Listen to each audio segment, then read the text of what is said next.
नमस्कार दोस्तों, आइए सुनते हैं नॉर्वेजियन उपन्यासकार जो नेस्बो की लिखी जासूसी कहानी द बैट का हिंदी अनुवाद एक हसीना का कत्ल। अंश 2, अध्याय 17। टेरा न्यूलियस। सिडनी में तेज बारिश हो रही थी। बारिश डामर पर तेजी से पड़ रही थी, घर की दीवारों पर छींटे मार रही थी और मिनट भर में सड़कों के किनारे बहती हुई नदियों में तब्दील हो गई। बारिश के पानी से भरे जूतों में लोग पानी से बचने को सूखी छां की ओर लपक रहे थे। कुछ लोगों ने जाहिर तौर से सुबह के मौसम का पूर्वानुमान सुना था और छाते लेकर निकले थे। अब वे सड़कों पर बड़े रंगीन कुकुरमुत्ते की तरह उभर रहे थे। एंड्रू और हैरी कार में हाइड पार्क के पास विलियम स्ट्रीट में ट्रैफिक लाइट पर इंतजार कर रहे थे। क्या तुमको उस रात एल्बरी के पास पार्क में रहने वाला आदिवासी लड़का याद है? हैरी ने पूछा। Green park? उसने तुम्हें नमस्कार किया था, लेकिन तुमने उसे जवाब नहीं दिया था। क्यों नहीं? मैं उसे नहीं जानता था। बत्तियां हरी हो गईं और एंड्रू ने गाड़ी आगे बढ़ाई। जब हैरी ने प्रवेश किया तो एल्बरी में सब शांत था। तुम जल्दी आ गए, बर्गिता ने कहा। वो शेल्फ पर साफ ग्लास लगा रही थी। मैंने सोचा कि भीड़ के आने से पहले सर्विस अच्छी मिलेगी। हम यहाँ हर किसी को अच्छी सेवा देते हैं। उसने हैरी के गाल को खींचा। तुम क्या चाहते हो? बस एक कॉफी। ये मुफ्त में। धन्यवाद जानेमन। बर्गिता हंसी। जानेमन? मेरे पिता मेरी माँ को यही कहते हैं। वह एक स्टूल पर बैठ गई और बार के ऊपर से हैरी की ओर झुक गई।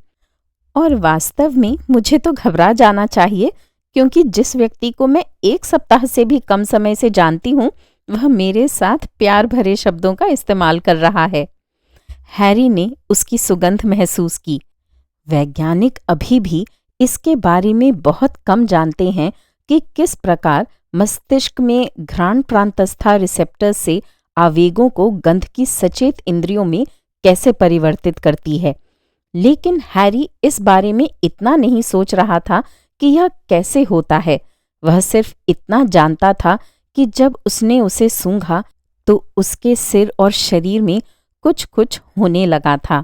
जैसे उसकी पलकें आधी बंद हो जाती थीं, जैसे उसके मुंह पर चौड़ी मुस्कान छा जाती थी और उसका मूड बेहतर हो जाता था। आराम से, उसने कहा। जानेमन मासूम सा प्यार के नाम की श्रेणी में आता है। मुझे ये नहीं पता था कि मासूम से प्यार के नाम भी होते हैं। हाँ, होते हैं, जैसे लव, स्वीटी या हनी। और खतरनाक कौन से होते हैं? जैसे शोना काफी खतरनाक है, हैरी ने कहा। क्या? शोना, राजा बाबू, जानू जैसे शब्द। महत्वपूर्ण बात यह है कि ये ऐसे प्यार के नाम हैं जिनकी पुकार घिसी पिटी या अवैयक्तिक नहीं है। उन्हें अधिक खास अंतरंग शब्द होने होंगे और वे आमतौर पर नाक से बोले जाते हैं। उनसे ऐसी आवाज निकलती है जैसे लोग बच्चों के साथ बात करते हुए निकालते हैं। वो फिर घुटन महसूस होने का कारण है। क्या तुम्हारे पास कोई और उदाहरण है? कॉफी का क्या हुआ? बर्गिता ने उसको कपड़े से मारा। फिर उसने कॉफी एक बड़े मग में डाली। वह उसकी ओर पीठ करके खड़ी थी और हैरी का मन हुआ कि आगे बढ़कर उसके बालों को छू ले। उसने उसे कॉफी दी और फिर दूसरे ग्राहक के पास चली गई, क्योंकि ग्राहक आने से भीड़ बढ़ने लगी थी। बार में शेल्फों के ऊपर लटके टीवी की आवाज ने उसका ध्यान आकर्षित किया। समाचार चल रहे थे और आखिर हैरी को समझ में आया कि यह एक आदिवासी समूह के बारे में था जो कुछ क्षेत्रीय अधिकारों की मांग कर रहे थे।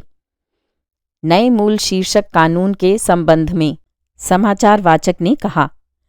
तो न्याय की जीत हुई, उसने अपने पीछे एक आवाज सुनी। हैरी मुड़ा। पहले तो वह उस लंबी टांगों वाली, मोटे नैन नक्श और सुनहरे रंग की विग वाली महिला जो उससे ऊंचे कद की थी को नहीं पहचान पाया, लेकिन फिर उसने मोटी नाक और दांतों के बीच में जगह वाली को पहचान लिया। जोकर, उसने कहा। ऑटो रेख्तनाजेल, महामहिम स्वयं, हैंडसम हैरी। इन ऊंची एड़ी के जूतों के साथ यही परेशानी है। वास्तव में मैं अपने मर्दों को अपने से लंबा पसंद करता हूँ। क्या मुझे अनुमति है? वो हैरी के बगल के बार स्टूल पर बैठते हुए बोला। What's your poison? हैरी ने बर्गिता का ध्यान खींचने की कोशिश करते हुए पूछा। कोई नहीं, वह जानती है, ऑटो ने कहा। हैरी ने उसे सिगरेट की पेशकश की, जिसे उसने बिना धन्यवाद कहे ले लिया और एक गुलाबी होल्डर में रख दिया। हैरी ने माचिस की तीली निकाली और ऑटो ने सिगरेट का जोरदार कश गालों को अंदर भींचते हुए लिया और उत्तेजनात्मक तरीके से उसे गौर से देखने लगा। उसकी छोटी पोशाक उसकी पतली नायलॉन के मोजे पहनी जांघों से चिपकी हुई थी। हैरी को ये स्वीकार करना पड़ा कि ये भेष एक प्रकार से उत्कृष्ट काम था। ऑटो इस भेष में कईयों के मुकाबले कहीं अधिक महिला लग रहा था। हैरी ने उससे अपनी नजरें हटा ली और टीवी स्क्रीन की ओर इशारा किया। न्याय की प्रबलता से तुम्हारा क्या तात्पर्य था?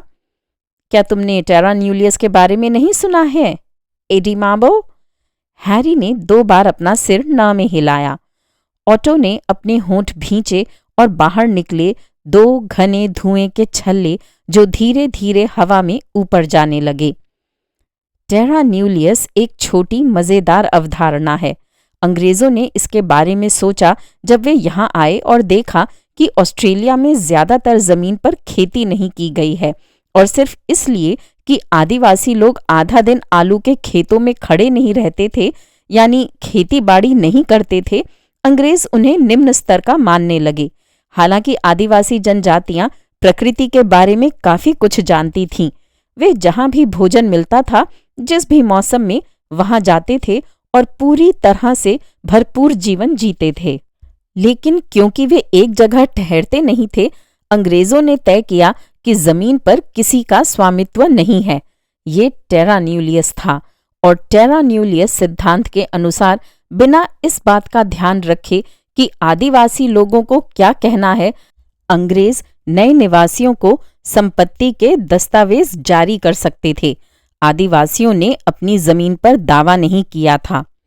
बर्गिता ने ऑटो के सामने एक बड़ी मार्गरीटा रखी। कुछ साल पहले एडी माबो, टॉरेस स्ट्रेट द्वीपों के समूह का एक लड़का, टेरा न्यूलियस सिद्धांत पर विवाद करके और ये दावा करते हुए कि उस समय की भूमि आदिवासियों से अवैध रूप से ली गई थी, प्रतिष्ठान को चुनौती दी। 1992 में उच्च न्यायालय ने उनके विचार को स्वीकार कर लिया और कहा कि ऑस्ट्रेलिया आदिवासी लोगों का है। अदालत के फैसले ने निर्धारित किया कि जहां आदिवासी गोरों के आने से पहले रहते थे या किसी क्षेत्र पर काबिज थे और आज भी वहां रहते हैं, वे इन क्षेत्रों को वापस मांग सकते हैं। स्वाभाविक रूप से इससे भयानक हाहाकार मच गया और बहुत से गोरे लोग खूब जोर से चीखने चिल्लाने लगे, क्योंकि उन्हें डर था कि वे अपनी जमीन खो देंगे। और अब क्या स्थिति है? ऑटो ने नमकीन किनारे वाले कॉकटेल ग्लास से एक गहरा घूंट लिया, एक ऐसा मुंह बनाया जैसे उसे लग रहा था मानो उसे सिरका पिलाया गया हो, और उसने हल्के से और सावधानी से अपना मुंह पोंछ लिया। खैर, फैसला आ गया है और नेटिव टाइटल लॉ मौजूद हैं, लेकिन उसका अर्थ इस तरह निकाला गया है कि वह बहुत अधिक निरंकुश नहीं लगाती। ऐसा नहीं है कि किसी गरीब किसान को अचानक पता चले कि उसकी संपत्ति जब्त की जा रही है, इसलिए इससे संबंधित घबराहट धीरे धीरे खत्म हो गई है। यहां मैं एक बार में बैठा हूं, हैरी ने सोचा, एक ट्रांसवेस्टाइट को ऑस्ट्रेलियाई राजनीति पर भाषण देते हुए सुन रहा हूं। उसे घर में होने जैसा महसूस हुआ, कुछ कुछ ऐसे स्टार वॉर्स के बाढ़ दृश्य में हैरिसन फोर्ड जैसे। एक ब्रेक जिसमें फ्लालैंड शर्ट और चमड़े की टोपी पहने हुए मुस्कुराते हुए ऑस्ट्रेलियाई लोग थे के कारण समाचार बाधित हुआ। वे बियर के एक ब्रांड का विज्ञापन कर रहे थे, जिसकी सबसे बड़ी गुणवत्ता ये थी कि जाहिर तौर पर वह सगर्व ऑस्ट्रेलियाई थी। ठीक है, टेरा न्यूलियस के लिए, हैरी ने कहा। चियर्स छैला बाबू। ओह, मैं तो करीब करीब भूल ही गया था। हमारा नया प्रदर्शन बॉन्डी बीच पर सेंट जॉर्ज थिएटर में होगा। मैं तुमसे और एंड्रू से आग्रह करता हूं कि आओ और इसे देखो। मन हो तो एक दोस्त भी लाओ। यदि तुम अपनी सारी वाहवाही मेरे प्रदर्शन के लिए बचाकर रखोगे तो मुझे कोई आपत्ति नहीं होगी। हैरी ने अपना सिर झुकाया और उन 3 टिकटों के लिए ऑटो को धन्यवाद दिया जो उसने अपने हाथ में पकड़ रखे थे और अपनी छोटी उंगली बाहर निकाली हुई थी। अध्याय 18। एक दलाल। एल्बरी से किंग्स क्रॉस के रास्ते में ग्रीन पार्क को पार करते हुए हैरी ने अनजाने में गहरे रंग के आदिवासी आदमी की तलाश की, लेकिन आज शाम पार्क लैंप की हल्की रोशनी में बेंच पर कुछ गोरे शराबी बैठे थे। दिन में आए बादल छंट चुके थे और आसमान ऊंचा और तारों से भरा था। सड़क पर वह 2 लोगों के पास से गुजरा जो तुमस में बहस कर रहे थे। वे फुटपाथ के विपरीत किनारों पर खड़े होकर एक दूसरे पर चिल्ला रहे थे, इसलिए हैरी को उनके बीच से ही निकलना पड़ा। तुमने ये नहीं कहा था कि तुम पूरी रात बाहर रहोगे? एक ने रोती हुई आंसुओं से भरी आवाज में चिल्लाया। एक वियतनामी रेस्टोरेंट के बाहर एक वेटर दरवाजे की चौखट से लगकर खड़ा धूम्रपान कर रहा था। ऐसा लग रहा था जैसे वह काम से थक चुका हो। किंग्स क्रॉस में डार्लिंगहर्स्ट रोड पर कारों और लोगों की कतार धीरे धीरे बढ़ने लगी। बेजवाटर रोड के कोने पर एंड्रू खड़ा ब्रेटवर्स्ट खा रहा था। ये रहे तुम, उसने कहा, एकदम ठीक समय पर, पूरे के पूरे जर्मैनिक। जर्मनी का? जर्मन ट्यूटन होते हैं। तुम उत्तरी जर्मैनिक जनजाति से हो। तुम ऐसे दिखते भी हो। तुम अपने ही गोत्र को नकार तो नहीं रहे, क्यों? हैरी को प्रश्न का उत्तर प्रश्न से देने का मन हुआ, लेकिन उसने खुद को रोक लिया। एंड्रू चुलबुले मूड में था। चलो किसी ऐसे व्यक्ति के साथ शुरुआत करते हैं जिसे मैं जानता हूं, उसने कहा। उन्होंने तय किया कि अपनी तलाश को जितना हो सके उस सुई की तरह ढूंढने का प्रयास करेंगे जो भूसे में खोई हुई हो, तो भूसे के जितना हो सके बीच में जाके उसे ढूंढना चाहिए। डार्लिंगहर्स्ट रोड में वैश्याओं के बीच उन्हें ढूंढना मुश्किल नहीं था। हैरी उनमें से कुछ को पहले ही पहचान चुका था। मोंगाबी मेरे दोस्त, व्यापार कैसा चल रहा है? एंड्रू रुका और टाइट सूट और भारी आभूषण पहने एक गहरे रंग के व्यक्ति का गर्मजोशी से अभिवादन किया। जब उसने अपना मुंह खोला तो एक सोने का दांत चमक उठा। तो का मेरे जंगली घोड़े, कह सकते हैं कोई शिकायत नहीं है? हैरी ने सोचा, अगर कोई ऐसा दिख सकता है तो ये दलाल जैसा ही दिखता है। हैरी, सिडनी के सबसे बड़े दलाल टेडी मोगाम्बी से मिलो। ये 20 साल से ये काम कर रहा है और अभी भी सड़क पर अपनी लड़कियों के साथ खड़ा होता है। क्या अब तुम इसके लिए बूढ़े नहीं हो रहे हो टेडी? टेडी ने अपनी बाहें ऊपर उठाई और मुस्कुराया। मुझे यहाँ पसंद है तुका। ये वह जगह है जहाँ सब हो रहा है, पता है। यदि तुम किसी दफ्तर में बैठते हो तो तुम्हें अपना नजरिया और काबू खोने में ज्यादा समय नहीं लगेगा, और इस खेल में नियंत्रण ही सब कुछ है, पता है। लड़कियों पर नियंत्रण और सट्टेबाजों पर नियंत्रण। लोग कुत्तों की तरह होते हैं, पता है। जिस कुत्ते को तुम नियंत्रण में नहीं रखते वह दुखी कुत्ता है, और दुखी कुत्ते काटते हैं, पता है। यदि तुम ऐसा कहते हो टेडी, सुनो, मैं तुम्हारी किसी एक लड़की से बात करना चाहूंगा। हम एक बुरे आदमी की तलाश में हैं। हो सकता है उसने यहां भी अपने कुछ दांव खेले हों। ठीक है, तुम किससे बात करना चाहोगी? क्या सैंड्रा यहाँ है? सैंड्रा किसी भी समय यहाँ आ जाएगी।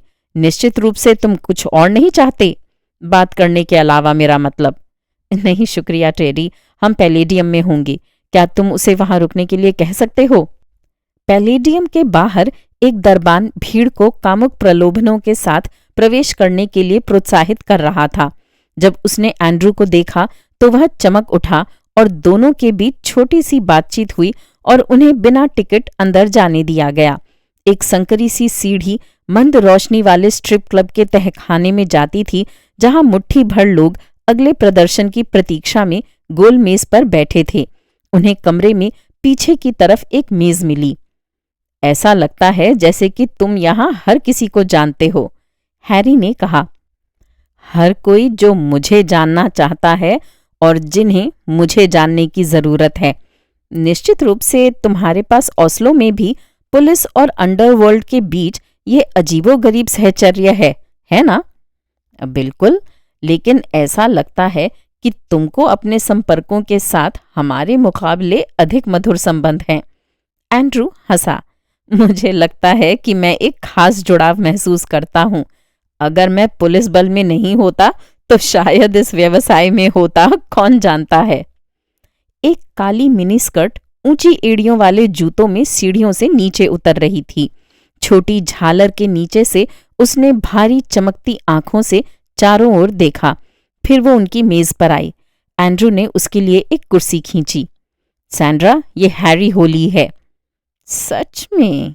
उसने कुटिल मुस्कान के साथ बड़े लाल होठों के साथ कहा। एक दांत गायब था। हैरी ने एक ठंडा लाश जैसा हाथ हिलाया। उसके बारे में कुछ परिचित सा था। क्या उसने उसे किसी रात डार्लिंगहर्स्ट रोड पर देखा था? शायद उसने अलग तरह का मेकअप किया था या अलग कपड़े पहने हुए थे। तो क्या बात है? क्या तुम कुछ बदमाशों के पीछे हो, केंसिंगटन?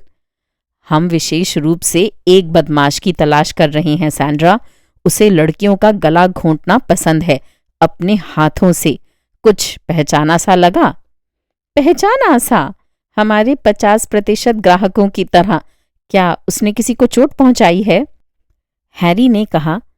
संभवतः केवल उन्हीं लोगों को जो उसे पहचान गए थे। क्या तुमने इस आदमी को देखा है?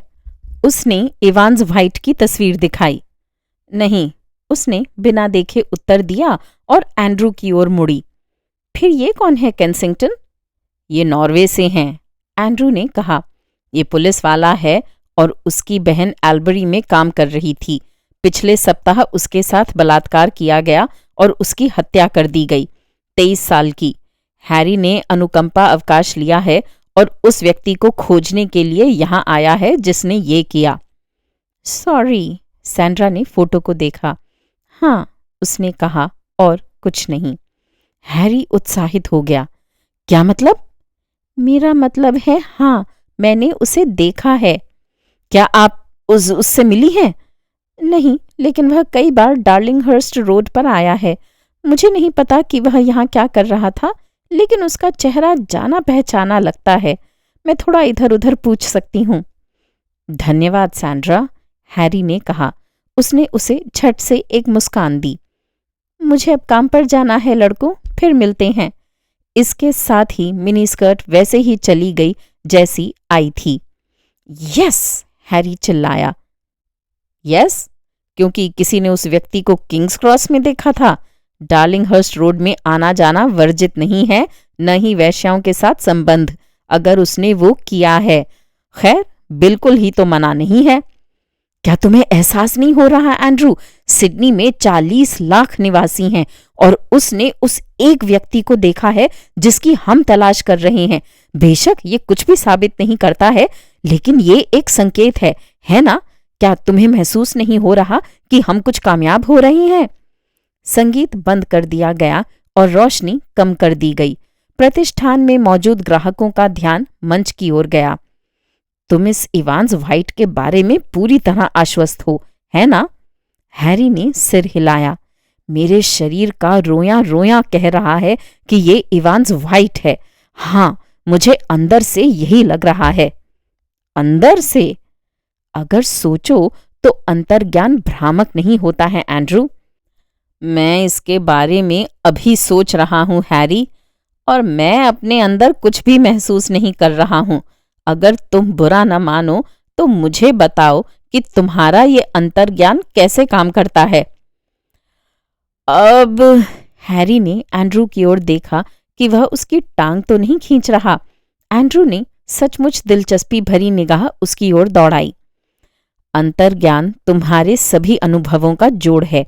जिस तरह से मैं समझता हूं, जो कुछ भी तुमने अनुभव किया है, जो कुछ भी तुम जानते हो, तुम्हें लगता है कि तुम जानते हो, और जो नहीं जानते थे कि तुम जानते हो, वह सब तुम्हारे अवचेतन में सोया पड़ा है। आमतौर पे तुम इस सोते हुए प्राणी पर ध्यान नहीं देते हो। वह वहीं पड़ा है, खर्राटे ले रहा है और नई चीजों को सोख रहा है, ठीक? लेकिन कभी कभार वह झपकता है, खींचता है और तुमसे कहता है, अरे मैंने ये तस्वीर पहले भी देखी है, और तुमको बताता है कि तस्वीर में कौन सी चीज कहाँ होनी चाहिए। क्या बात है होली! लेकिन क्या तुम्हें यकीन है कि तुम्हारा ये सोता हुआ प्राणी इस तस्वीर में सभी विवरण देखता है? तुम जो देखते हो वह इस बात पर निर्भर करता है कि तुम कहाँ खड़े हो और किस कोण से देख रहे हो। क्या मतलब? आसमान को लो। नॉर्वे में तुम जो आकाश देखते हो वह बिल्कुल वैसा ही है जैसा तुम ऑस्ट्रेलिया में देखते हो, लेकिन क्योंकि अब तुम नीचे हो, तुम अपने घर की तुलना में अपने सिर के बल खड़े हो, है ना? तो तुम तारों को उल्टी दिशा से देखते हो। यदि तुम नहीं जानते कि तुम उल्टे खड़े हो तो तुम भ्रमित हो जाते हो और गलतियां करने लगते हो। हैरी ने एंड्रू की ओर देखा। उल्टा? हाँ, एंड्रू ने अपने सिगार का कश खींचा। स्कूल में मैंने सीखा कि जो आकाश तुम देखते हो वह उससे काफी अलग है जिसे हम देखते हैं। यदि तुम ऑस्ट्रेलिया में हो तो ग्लोब उन सितारों को दिखा देता है जो हम नॉर्वे में रात में देखते हैं। ठीक है फिर, एंड्रू ने बिना किसी चिंता के कहा। फिर भी सवाल ये है कि तुम चीजों को किस दिशा से देखते हो। मुद्दा ये है कि सब कुछ सापेक्ष है ना? और यही इसे इतना जटिल बना देता है। मंच में फुसफुसाहट की आवाज आई और सफेद धुआं निकला। अगले ही पल वह लाल रंग में बदल गया और स्पीकर से वायलिन की आवाज सुनाई देने लगी। सादे कपड़े पहने एक महिला और पतलून और सफेद शर्ट पहने एक आदमी धुएं से बाहर निकले। हैरी ने पहले भी ये संगीत सुना था। ये वैसा ही उबाऊ संगीत था जैसा कि उसने लंदन से पूरे रास्ते विमान में अपने साथ वाले के हेडफोन में सुना था, लेकिन अब जाकर उसे संदर्भ समझ में आया। एक महिला की आवाज गा रही थी कि वे उसे जंगली गुलाब कहते थे और वह नहीं जानती थी कि क्यों। लड़की का स्वर उस आदमी की गहरी उदास आवाज के बिल्कुल विपरीत था। फिर मैंने उसे चूमकर अलविदा कहा कि सभी सुंदरता को मरना होगा। मैं नीचे झुका और उसके दांतों के बीच एक गुलाब का फूल लगाया। जब हैरी अपने होटल के कमरे के दरवाजे की हल्की सी क्लिक से जाग गया तो वह तारों और पीले भूरे सांपों के बारे में सपना देख रहा था। एक क्षण के लिए वह शांत पड़ा रहा, केवल इस बात को अनुभव करते हुए कि वह कितना संतुष्ट था। बारिश फिर से शुरू हो गई थी और जल निकासी के पाइप उसकी खिड़कियों के बाहर बज रहे थे। वह उठा, दरवाजा खोला और आशा की कि उसकी दशा पर ध्यान दिया जाएगा। बरगिता आश्चर्य से हंसी और उसकी बाहों में बढ़ गई। उसके बाल भीगे हुए थे। मुझे लगा कि तुमने 3 बजे कहा था, हैरी ने नाराज होने का नाटक करते हुए कहा। ग्राहक नहीं जा रहे थे, उसने अपना चेहरा उसकी ओर उठाते हुए कहा।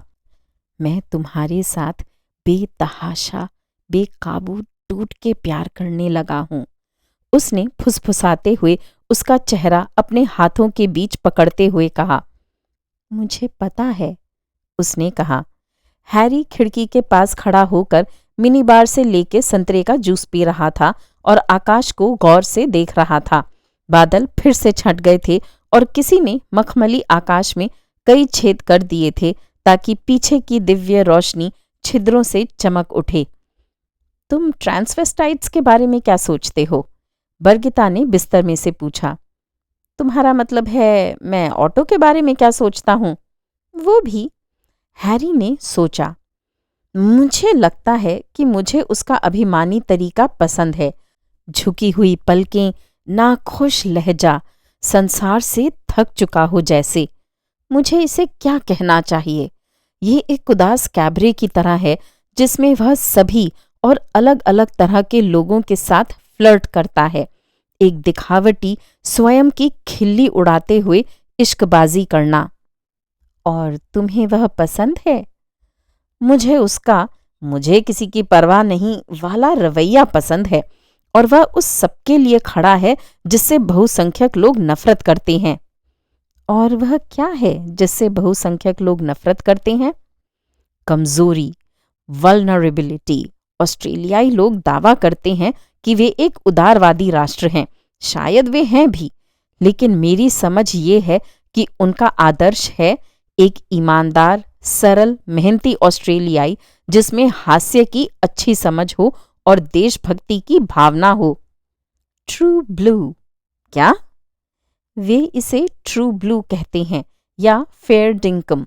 इसका मतलब है कोई व्यक्ति या कोई चीज जो खरा और सभ्य है। और उल्लासपूर्ण शालीनता के मुखौटे के पीछे बहुत कोरी बकवास छिपाना आसान है। दूसरी ओर ऑटो अपने सभी विचित्र परिधानों के साथ, जो प्रलोभन, भ्रम और असत्य का प्रतिनिधित्व करता है, मुझे ईमानदारी का सबसे अच्छा उदाहरण लगता है जो मुझे यहाँ मिला है। नग्न, वल्नरेबल और सच्चा। अगर मुझसे पूछो तो ये बात मुझे पॉलिटिकली करेक्ट लगती है। हैरी होली समलैंगिक एक व्यक्ति का सबसे अच्छा दोस्त। बरगिता चिढ़ाने के मूड में थी। हालांकि मैंने मुद्दे पर अच्छी तरह से तर्क किया है ना? वह बिस्तर पर लेट गया, उसकी ओर देखा और अपनी मासूम नीली पलकें झपकाईं। अध्याय 19। एक खुशनुमा वेश्या। हैरी ने डेज गोगो के सामने सैंड्रा को पाया। वह किनारे पर खड़ी थी और किंग्स क्रॉस में अपनी छोटी विरासत को गौर से देख रही थी। उसके पैर ऊंची एड़ी वाले जूतों पर संतुलन बनाते हुए थक गए थे। उसने अपनी बाहें सामने से आपस में एक के ऊपर एक कर रखी थीं। उसकी उंगलियों के बीच एक सिगरेट थी और स्लीपिंग ब्यूटी वाली आंखें जो एक ही समय में आमंत्रित भी करती थीं और दुत्कारती भी थीं। संक्षेप में वह दुनिया के किसी भी हिस्से में पाई जाने वाली एक वेश्या की तरह दिख रही थी। मॉर्निंग, हैरी ने कहा। सैंड्रा ने बिल्कुल न पहचानते हुए उसे घूर कर देखा। मैं याद हूं? उसने अपने मुंह के कोने ऊपर उठाए। हो सकता है वो मुस्कुराने की कोशिश कर रही थी। बिल्कुल जानू, चलो चलें। मैं होली हूं, पुलिस वाला। सैंड्रा ने उसकी ओर देखा। सो तो हो। इस समय मेरे कॉन्टैक्ट लेंस हड़ताल पर जाने लगे हैं। गाड़ी के धुएं के कारण होगा। क्या मैं आपके लिए कॉफी खरीद सकता हूं? हैरी ने विनम्रता से पूछा। उसने कंधे उचकाए। अब यहाँ बहुत कुछ नहीं चल रहा है। चलो आज का दिन का काम खत्म करती हूँ। टेडी बोंगाम्बी अचानक स्ट्रिप क्लब के दरवाजे पर माचिस की तीली चबाते हुए प्रकट हुआ। उसने हैरी की ओर संक्षेप में सिर हिलाया। आपके माता पिता का क्या हाल हुआ था? कॉफी आने पर सैंड्रा ने पूछा। वे हैरी के नाश्ते की जगह बर्बन और बीफ में बैठे थे और वेटर को हैरी का नियमित ऑर्डर याद था। Eggs Benedict, hash brown, flat white. Sandra ने अपने लिए ब्लैक कॉफी ली। क्या मतलब? आपकी बहन? ओह हाँ, ठीक। उसने समय पाने के लिए कप को मुंह से लगा लिया। हाँ, जितनी उम्मीद की जा सकती है वैसे ही। पूछने के लिए धन्यवाद। हम एक भयानक दुनिया में रहते हैं। डार्लिंगहर्स्ट रोड की छतों पे सूरज अभी तक चढ़ा नहीं था, लेकिन आकाश पहले से ही नीला था और यहाँ वहाँ कुछ गोलाकार बादल छाए हुए थे। यह किसी बच्चे के कमरे के वॉलपेपर जैसा लग रहा था, लेकिन इससे कोई फायदा नहीं हुआ क्योंकि दुनिया एक भयानक जगह थी। सैंड्रा ने कहा, मैंने कुछ लड़कियों से बात की। तस्वीर में दिख रहे व्यक्ति का नाम व्हाइट है। वह एक डीलर है, स्पीड और एसिड। कुछ लड़कियां उससे ये सब खरीदती हैं, लेकिन उनमें से वो किसी लड़की का ग्राहक नहीं है। हैरी ने कहा, शायद उसे अपनी ज़रूरतें पूरी करने के लिए कभी पैसे नहीं देने पड़े। सैंड्रा ने नाक से आवाज़ निकाली। सेक्स की ज़रूरत एक बात है, सेक्स खरीदने की ज़रूरत बिल्कुल अलग है। बहुत से पुरुषों के लिए यह उत्तेजक है। हम आपके लिए बहुत कुछ कर सकते हैं जो आपको घर पर नहीं मिलता, यकीन मानिए। हैरी ने नज़र ऊपर उठाई। सैंड्रा सीधे उसे देख रही थी और उसकी आंखों की चमक एक पल के लिए गायब हो गई थी। उसने उस पर विश्वास किया। क्या तुमने उन तारीखों को देखा जिनके बारे में हमने बात की थी? एक लड़की का कहना है कि उसने उससे आपकी बहन को पाए जाने से 1 रात पहले उससे एसिड खरीदा था। हैरी ने कॉफी छलकाते हुए कप नीचे रखा और उसकी ओर मेज पर झुक गया। वह जल्दी और आराम से बोला, क्या मैं उससे बात कर सकता हूँ? क्या वह विश्वसनीय है? सैंड्रा का चौड़ा लाल मुंह मुस्कुराहट के साथ खुल गया। वहां एक काली खाली जगह थी जहां दांत गायब था। जैसा कि मैंने कहा, उसने एसिड खरीदा जो ऑस्ट्रेलिया में निषेध है। और क्या वह विश्वसनीय है? वह एक एसिड सूंघती है। उसने अपने कंधे झुकाए। मैं आपको केवल वही बता रही हूं जो उसने मुझसे कहा था। ऐसा कह सकते हैं कि उसे दुनिया की साधारण से साधारण बातों का भी होश नहीं है, जैसे कौन सा दिन बुधवार है और कौन सा गुरुवार। सुबह की बैठक का मूड चिड़चिड़ा था, यहां तक कि पंखे की गड़गड़ाहट भी सामान्य से अधिक गहरी थी। क्षमा करना होली, हम व्हाइट को छोड़ रहे हैं, कोई फायदा नहीं। और उसकी उस महिला का कहना है कि हत्या के समय वह निम्बिन में था, वॉटकिंस ने कहा। हैरी ने आवाज ऊंची की, सुनो, एंजेलिना हचिंसन स्पीड पर है और भगवान जाने और क्या क्या। वह गर्भवती है, शायद इवांस व्हाइट द्वारा। भगवान के लिए वह उसका ड्रग सप्लायर है। ओ मेरे भगवान, मेरे प्रभु, वह उससे जो कहेगा वह वही करेगी। हमने मकान मालिक से बात की और वो महिला इंगर होल्टर से नफरत करती थी और इसकी एक खास वजह भी थी। वो नॉर्वेजियन लड़की उसका सोने का अंडा देने वाली मुर्गी चुराने की कोशिश कर रही थी। शायद बेहतर होगा कि हम हचिंसन महिला पर गौर करें, लेबी ने खामोशी से कहा। कम से कम उसके पास एक स्पष्ट उद्देश्य है।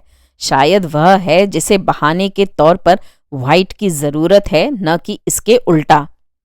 व्हाइट झूठ बोल रहा है ना? इंगर होल्टर के पाए जाने से 1 दिन पहले उसे सिडनी में देखा गया था। हैरी उठ गया और सम्मेलन कक्ष में जितना संभव था 2 कदम चला। एलएसडी के नशे में एक वेश्या के अनुसार, और हम ये भी नहीं जानते कि वह कोई बयान देगी या नहीं, वॉटकिंस ने कहा और योंग की ओर सर से इशारा करते हुए कहा, एयरलाइन से क्या बात हुई? हत्या से 3 दिन पहले निम्बिन पुलिस ने स्वयं व्हाइट को मुख्य सड़क पर देखा था। उस समय और हत्या के बीच में न तो एनसेट एयरलाइंस और न ही क्वांटास के पास यात्री सूची में व्हाइट था। इसका कोई मतलब नहीं है, लेबी गुर्राया। यदि आप डोप बेचते हैं तो आप अपने नाम से यात्रा नहीं करते हैं। वैसे भी वह ट्रेन पकड़ सकता था, या अगर उसके पास समय होता तो गाड़ी चला के जाता। हैरी को अब कुछ जोश आ गया था। मैं दोहराता हूं, अमेरिकी आंकड़े बताते हैं कि हत्या के 70% मामलों में पीड़ित हत्यारे को जानती है। फिर भी हम जांच को एक सीरियल किलर पर केंद्रित कर रहे हैं, जबकि हम सभी जानते हैं कि हमारे पास उसे पकड़ने की उतनी ही संभावना है जितनी कि सट्टा जीतने की। क्या हमें बेहतर संभावनाओं के साथ कुछ नहीं करना चाहिए? आखिरकार हमारे पास एक ऐसा व्यक्ति है जिसके खिलाफ काफी सर्कमस्टेंशियल एविडेंस मौजूद हैं। बात यह है कि अब हमें उससे उगलवाना है। लोहा गर्म हो तो हथौड़ा मारना चाहिए। उसे अंदर करो और उसके ऊपर कोई आरोप लगाओ। उसे गलती करने के लिए उकसाओ। अभी वह हमें वहीं रखता है जहां वह हमें चाहता है। उसने बकवेजा के लिए अंग्रेजी शब्द की खोज की, पर व्यर्थ। वॉटकिंस ने सोचते हुए कहा, बेशक ये अच्छा नहीं लगेगा अगर हमारी नाक के नीचे ही कोई व्यक्ति दोषी निकले, जबकि हमने कुछ नहीं किया। उसी क्षण दरवाजा खुला और एंड्रू अंदर दाखिल हुआ। हेलो दोस्तों, क्षमा करना मुझे देर हो गई, लेकिन किसी को तो सड़कों को सुरक्षित रखना ही होगा। क्या हो रहा है बॉस? जैमिसन वैली की तरह आप पर भी परेशानी दिख रही है। वॉटकिंस ने आह भरी। हम सोच रहे हैं कि क्या यहाँ कुछ संसाधनों का पुनर्वितरण किया जाए। सीरियल किलर की बात को कुछ देर के लिए छोड़ दें और अपनी सारी ऊर्जा इवांस व्हाइट में लगा दें, या एंजेलिना हचिंसन। होली को लगता है कि उसका बहाना ज्यादा भरोसे के लायक नहीं है। एंड्रू हंसा और अपनी जेब से एक सेब निकाला। मैं 45 किलो की एक गर्भवती लड़की को एक तगड़ी स्कैंडिनेवियाई महिला की जान निकालते हुए देखना पसंद करूंगा। बस एक विचार था, वॉटकिंस बुदबुदाया। और जहां तक इवांस व्हाइट का सवाल है, आप उसे भूल सकते हैं। एंड्रू ने आस्तीन पर सेब चमकाया। ओ हाँ, मैं अभी एक मुखबिर से बात करके आ रहा हूं। हत्या के दिन वह निम्बिन में कुछ ड्रग्स खरीद रहा था और उसने व्हाइट के बढ़िया उत्पादों के बारे में सुन रखा था। और किसी ने उसे नहीं बताया कि व्हाइट घर से कारोबार नहीं करता है, इसलिए जब वह एक फ्लैट में गया तो उसने पाया कि एक सिरफिरे पागल ने अपनी बाह के नीचे राइफल लेकर उसके ऊपर हमला कर दिया है। मैंने उसे फोटो दिखाया। माफ करना, लेकिन इसमें कोई संदेह नहीं कि हत्या के दिन इवांस व्हाइट निम्बिन में था। कमरे में खामोशी छा गई। बस पंखे की घरघराहट और सेब को दांतों से काटने की आवाज जब एंड्रू ने सेब को अपने जबड़े से काटा। ड्राइंग बोर्ड पर वापस, वॉटकिंस ने कहा। हैरी ने बर्गिता के काम पर जाने से पहले 5 बजे ओपेरा हाउस में कॉफी के लिए मिलने की व्यवस्था की थी। जब वे पहुंचे तो कैफे बंद था। एक नोटिस में कहा गया कि इसका बैले प्रदर्शन से कुछ लेना देना है। बर्गिता ने कहा, हमेशा कुछ न कुछ होता है। वे रेलिंग के साथ लग के खड़े हो गए और बंदरगाह के दूसरी ओर किरीबिली की ओर देखने लगे। मुझे बाकी कहानी जाननी है। उसका नाम स्टैनसन था, मेरा सहकर्मी रॉनी। नॉर्वे के हिसाब से एक ठग वाला नाम, लेकिन वो ठग नहीं था। रॉनी स्टैनसन एक अच्छा दयालु लड़का था जिसे पुलिस वाला होना पसंद था, अधिकतर किसी भी कीमत पर। उसका जब अंतिम संस्कार हुआ तब मैं अस्पताल में था। बाद में पुलिस स्टेशन में मेरे बॉस मुझसे मिलने आए। उन्होंने पुलिस चीफ की तरफ से शुभकामनाएं दी और शायद मुझे तभी गड़बड़ी के बारे में समझ जाना चाहिए था, लेकिन तब मैं पूरे होशो हवास में था और मेरा मूड बिल्कुल खराब था। नर्स को मेरी छिपाई हुई शराब का पता चल गया था और उसने मेरे कमरे में साथ वाले बिस्तर पर पड़े मरीज को दूसरे वार्ड में भेज दिया था, इसलिए मैंने 2 दिनों से शराब नहीं पी थी। मुझे पता है तुम क्या सोच रहे हो, मेरे बॉस ने कहा, लेकिन ऐसा सोचना बंद कर दो। तुम्हें एक काम करना है। उसने सोचा कि मैं आत्महत्या करने पर विचार कर रहा हूं। वह गलत था। मैं ये सोच रहा था कि मुझे शराब कैसे मिल सकती है। मेरा बॉस इधर उधर की बातें बना के बात करने वालों में से नहीं था। स्टैनसन मर चुका है, अब तुम उसकी मदद के लिए कुछ नहीं कर सकते। उसने कहा, तुम बस अपनी और अपने परिवार की मदद कर सकते हो, और हम। क्या तुमने समाचार पत्र पढ़े हैं? उत्तर दिया कि मैंने कुछ भी नहीं पढ़ा है। मेरे पिता मुझे किताबें पढ़ के सुना रहे थे और मैंने उनसे दुर्घटना के बारे में एक शब्द भी न कहने के लिए कहा था। मेरे बॉस ने कहा कि ये ठीक है, इससे बात ज्यादा आसान हो गई है। देखो, कार तुम नहीं चला रहे थे, उसने कहा, या इसे दूसरे तरीके से कहें तो गाड़ी चलाने वाला ओस्लो पुलिस मुख्यालय का कोई शराबी नहीं था। उसने मुझसे पूछा कि क्या मैं समझ गया। स्टैनसन गाड़ी चला रहा था। हम दोनों में से वही था जिसके ब्लड टेस्ट से पता चला कि केवल वह बिना पिए था। उसने कुछ पुराने समाचार पत्र निकाले और मैंने अपनी धुंधली दृष्टि से देखा कि उसमें लिखा था कि ड्राइवर की तुरंत मौत हो गई थी, जबकि यात्री सीट पर बैठा सहकर्मी गंभीर रूप से घायल हो गया था।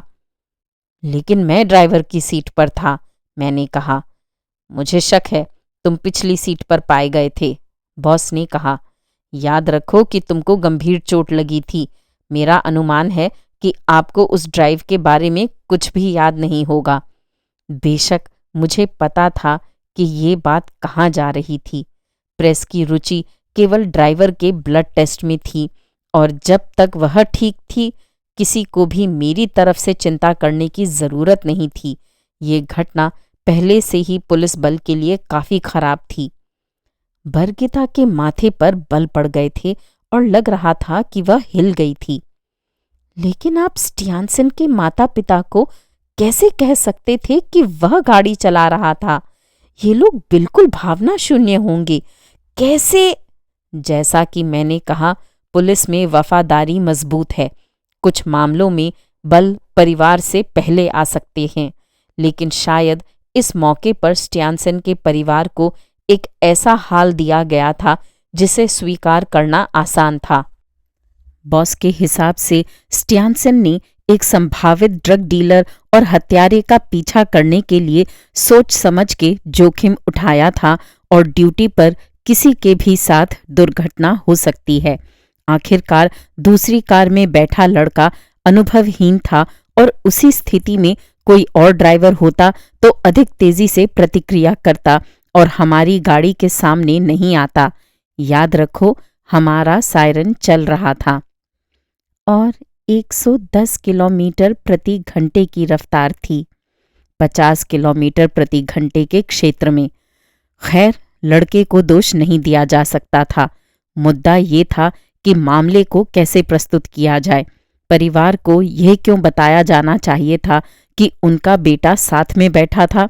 क्या ये बेहतर नहीं था माता पिता के लिए कि उनको ये न लगे कि उनका बेटा ऐसा था जिसने एक शराबी सहकर्मी को कार चलाने दी? बॉस बार बार बहस की बातों को दोहराता रहा। मेरे सिर में इतना दर्द हुआ कि मुझे लगा कि फट जाएगा। अंत में मैं बिस्तर के किनारे पर झुका और उल्टी कर दी और उसी समय नर्स अंदर आ रही थी।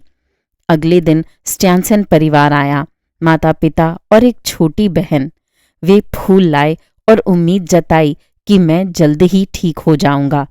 पिता ने कहा कि वो खुद को दोषी मानते हैं क्योंकि उन्होंने अपने बेटे को तेज गति से गाड़ी चलाने को लेकर पर्याप्त सख्ती नहीं बरती थी। मैं एक बच्चे की तरह रोया। हर सेकंड फांसी लगने जैसा था। वे मेरे साथ 1 घंटे से ज्यादा बैठे। हे भगवान, आपने उनसे क्या कहा? कुछ नहीं। उन्होंने सारी बातें की, रॉनी के बारे में, उसकी सभी योजनाओं के बारे में, वह क्या बनने वाला था और क्या करने वाला था, उसकी गर्लफ्रेंड के बारे में जो अमेरिका में पढ़ रही थी। उसने मेरा जिक्र किया था, कहा था कि मैं एक अच्छा पुलिस अधिकारी और अच्छा दोस्त था, भरोसा करने लायक। फिर क्या हुआ? मैं 2 महीने तक अस्पताल में था। बॉस अक्सर मिलने आ जाते थे। एक बार उसने वही दोहराया जो उसने पहले कहा था, मैं जानता हूं तुम क्या सोच रहे हो, जाने दो। और इस बार वह सही थे। मैं बस मरना चाहता था। शायद सच को छिपाए रखने में ही कुछ भलाई थी। झूठ बोलना अपने आप में सबसे बुरी बात नहीं थी। सबसे बुरी बात ये थी कि मैंने अपने आप को बचा लिया था।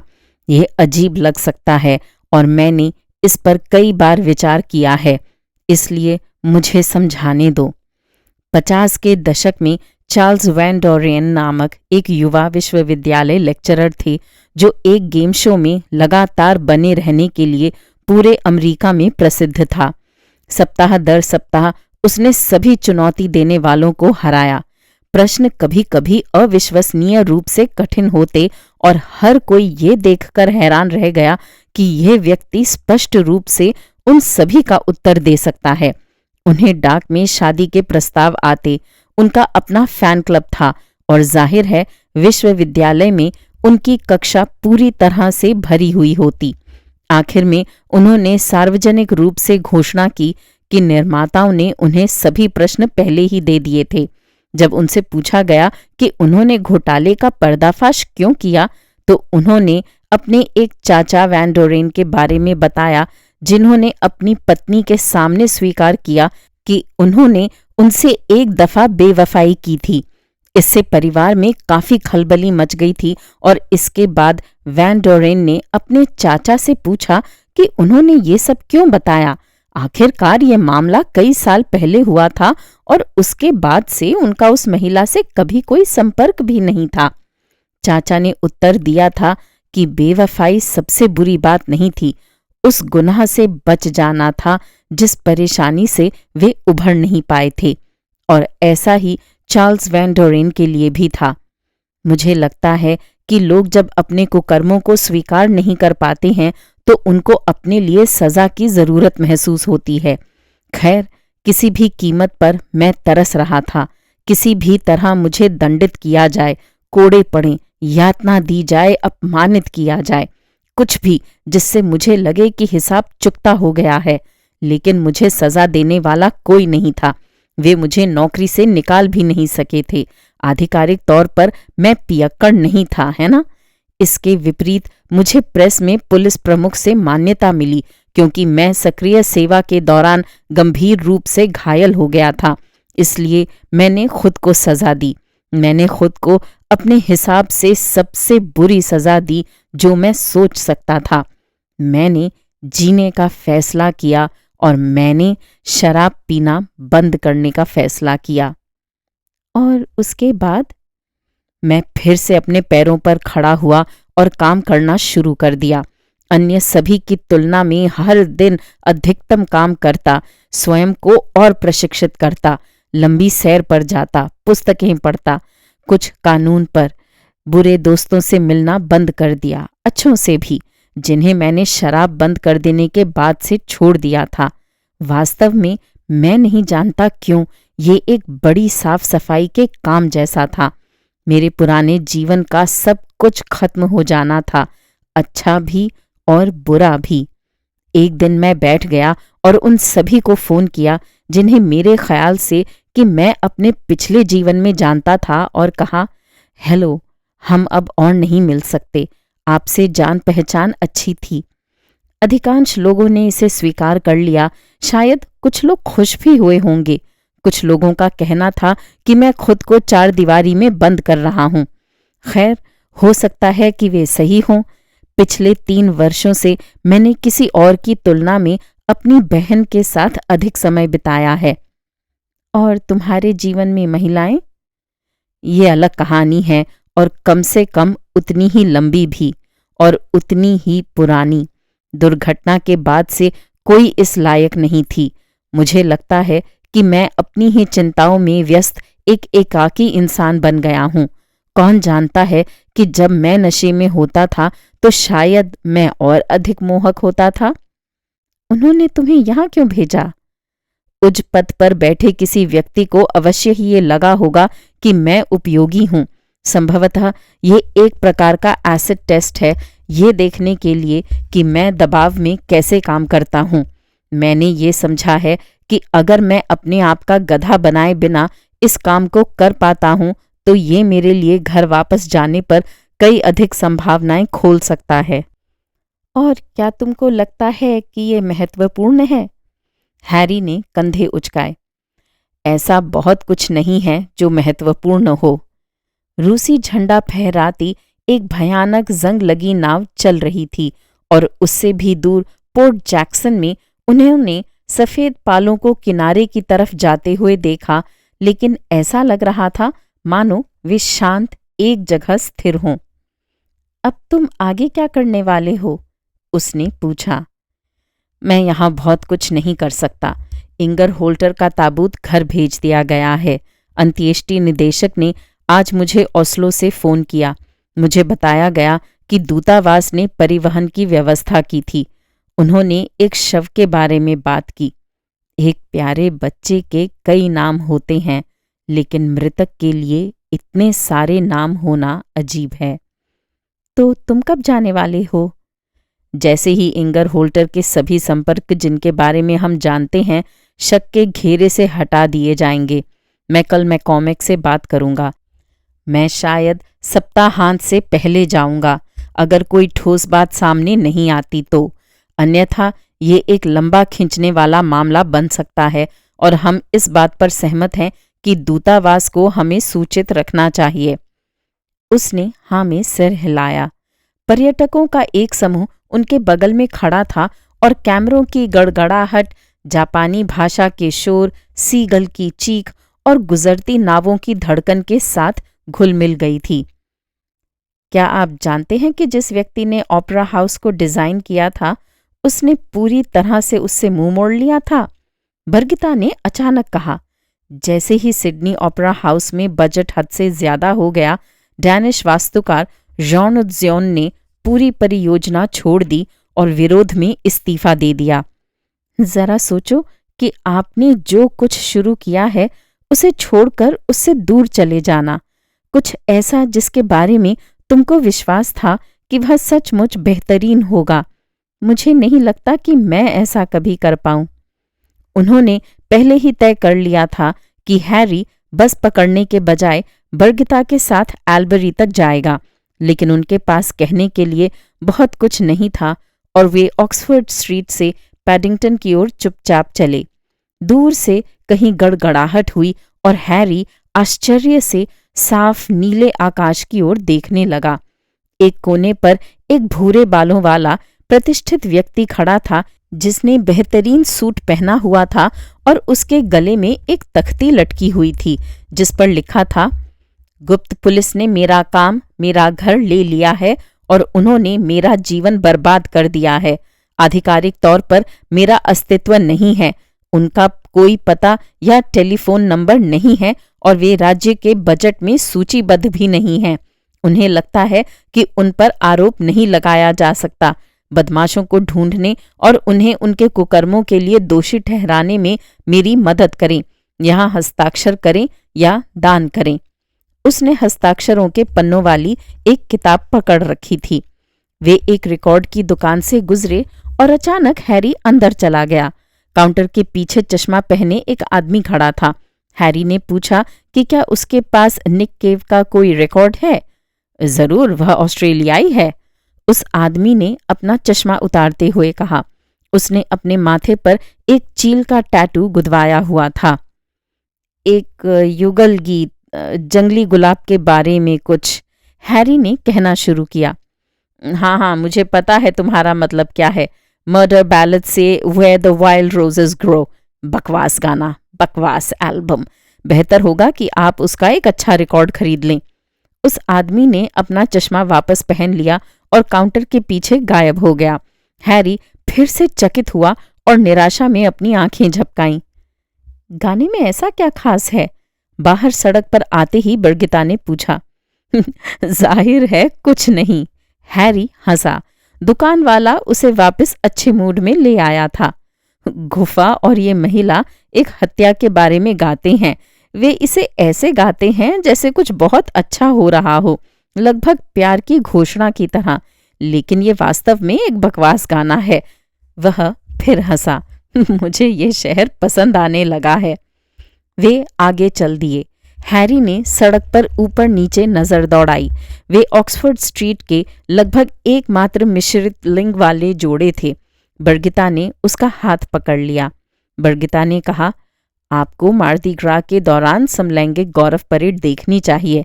ये यहाँ ऑक्सफोर्ड स्ट्रीट से जाती है। पिछले साल ये कहा गया था कि 5 लाख से अधिक लोग पूरे ऑस्ट्रेलिया से इसे देखने और भाग लेने आए थे। क्या बात थी! गे सड़क, लेस्बियन स्ट्रीट। अब जाकर उसकी नजर दुकान की खिड़कियों पर रखे कपड़ों पर पड़ी।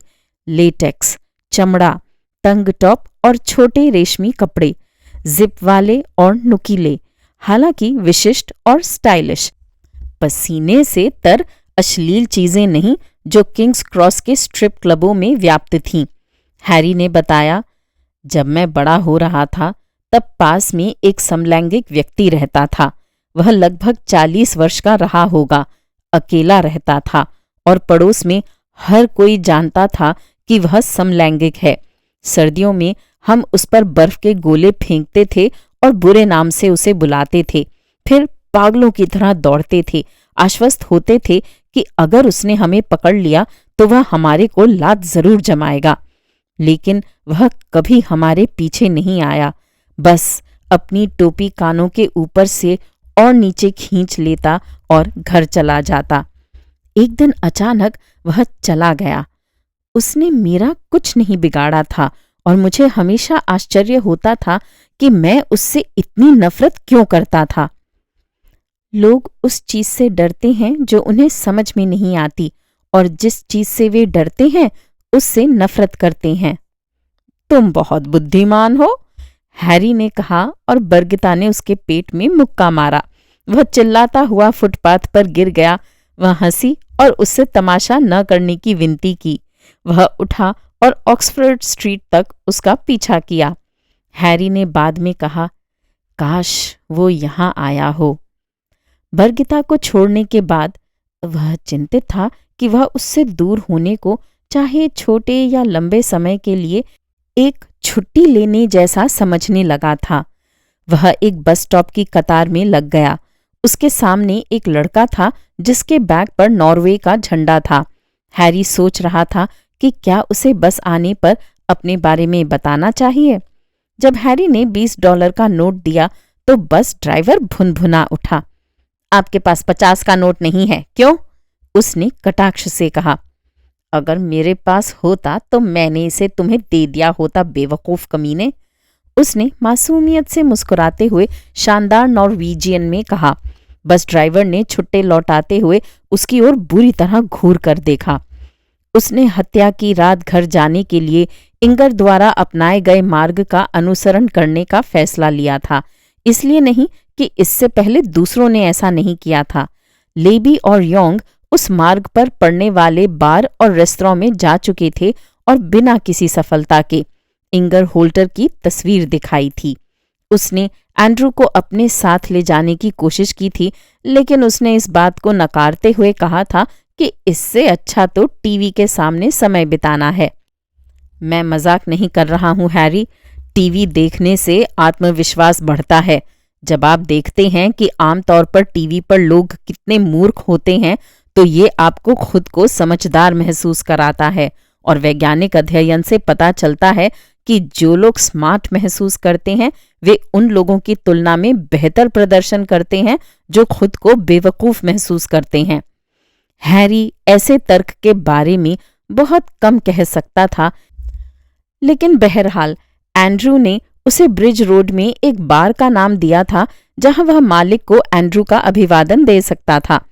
संदेह है कि उसके पास तुमको बताने के लिए कुछ हो, लेकिन हो सकता है कि वह ड्रग्स पे तुम्हें 50% छूट दे दे। एंड्रू ने ये प्रसन्न मुस्कान के साथ कहा था। हैरी टाउन हॉल में बस से उतर गया और पिरमॉन्ट की दिशा में चल पड़ा। उसने ऊंचे ब्लॉक और उनके चारों ओर चल रहे लोगों को वैसे ही देखा जैसे शहरी लोग देखते हैं, बिना किसी भी तरह से ये समझते हुए कि उस रात इंगर होल्टर का अंत कैसे हुआ। मछली बाजार में वह एक कैफे में गया और स्मोक्ड सैल्मन और केपर्स के साथ एक बेगल का ऑर्डर दिया। खिड़की से वह ब्लैक वॉटल खाड़ी पर पुल और दूसरी ओर ग्लीब देख सकता था। उन्होंने खुले चौराहे पर एक आउटडोर मंच स्थापित करना शुरू कर दिया था और हैरी ने पोस्टरों से देखा कि ये ऑस्ट्रेलिया दिवस से संबंधित था जो उस सप्ताहांत था। हैरी ने वेटर से कॉफी मांगी और सिडनी मॉर्निंग हेरल्ड के साथ कुश्ती शुरू कर दी, क्योंकि वो जिस तरह का अखबार था उसमें आप मछलियों की एक पूरी खेप समेट सकते थे, और इसे पढ़ लेना अपने आप में एक बहुत बड़ा काम था, चाहे आप केवल इसमें तस्वीरें ही देखें। लेकिन अभी भी 1 घंटे का उजाला बाकी था और हैरी ये देखना चाहता था कि अंधेरा होने के बाद ग्लीब में किस प्रकार के जीव उभर कर सामने आते हैं।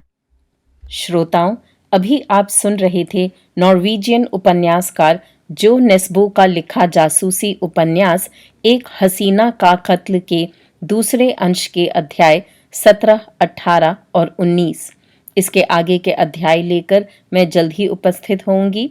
उम्मीद है ये कहानियाँ आपको पसंद आ रही होंगी। मेरे चैनल पर आने के लिए और इन कहानियों को सुनने के लिए धन्यवाद।